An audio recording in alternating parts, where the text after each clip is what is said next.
तेरी दया बिन रिद्धि सिद्धि ना हो पाती, सुख समृद्धि देती तेरी दया दाती।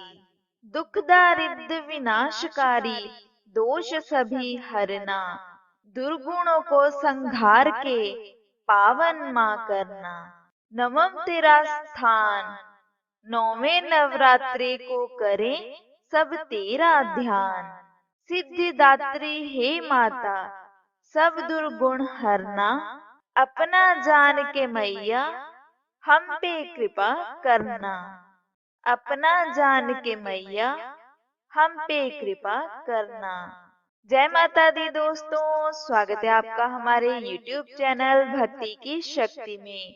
दोस्तों, आज हम श्रवण करने जा रहे हैं माँ सिद्धिदात्री की कथा। नवरात्रि के 9वें दिन माँ सिद्धिदात्री की पूजा की जाती है। सिद्धिदात्री दो शब्दों से मिलकर बना है, सिद्धि तथा दात्री।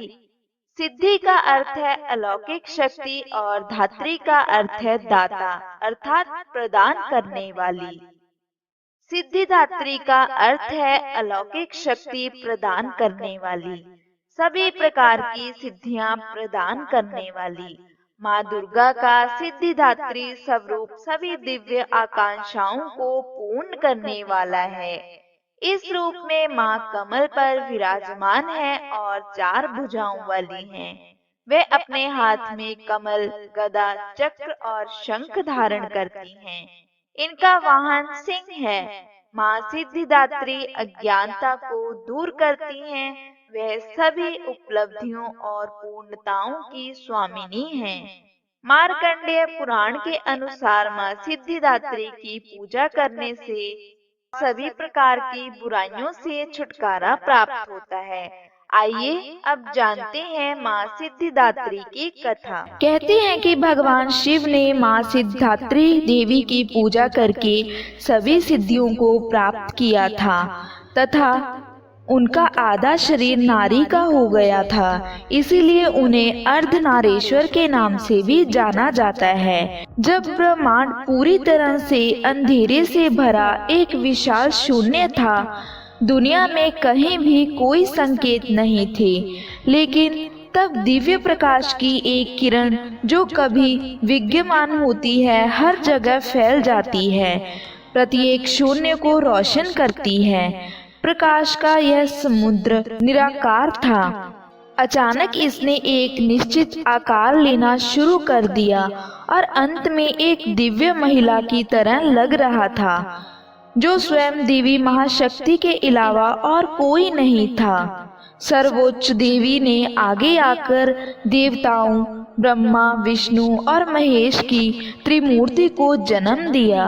उन्होंने त्रिदेव को सलाह दी कि वे दुनिया के लिए अपने कर्तव्यों को निभाने की अपनी भूमिकाओं को समझने के लिए चिंतन करें। देवी महाशक्ति के कहे अनुसार आत्म चिंतन करते हुए त्रिदेव एक महासागर के किनारे बैठ गए और कई वर्षों तक तपस्या की। उनकी तपस्या से प्रसन्न होकर देवी माँ सिद्धिदात्री के रूप में उनके सामने प्रकट हुई।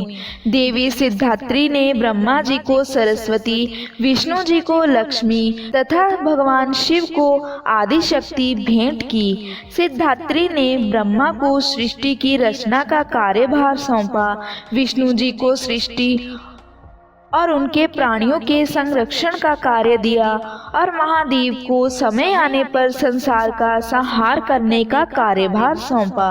वह उन्हें बताती हैं कि उनकी शक्तियां उनकी पत्नियों के रूप में हैं, जो उन्हें अपने कार्य करने में मदद करेंगी।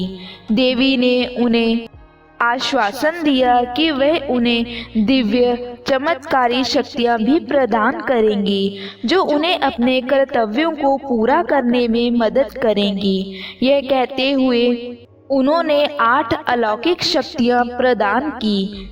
इस प्रकार 2 भागों में आदमी और औरत, देव तथा दानव, पशु पक्षी, पेड़ पौधे तथा दुनिया की कई और प्रजातियों का जन्म हुआ।